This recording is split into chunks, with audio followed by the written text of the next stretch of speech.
To set up the desired configuration, start by logging into your account on the website.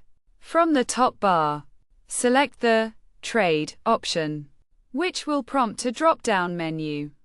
Choose the type of trade you want to use, such as spot, margin, or futures. For this example, spot will be selected.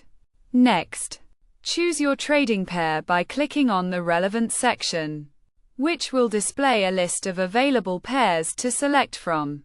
Once you've chosen your pair, navigate to the left or right side of the screen to find the section for setting the trading parameters of your selected pair.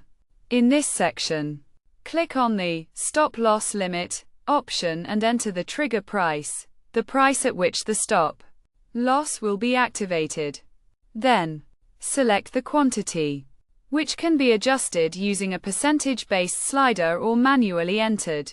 Finally, click the Sell or Buy button, depending on your desired action, to activate the stop-loss order.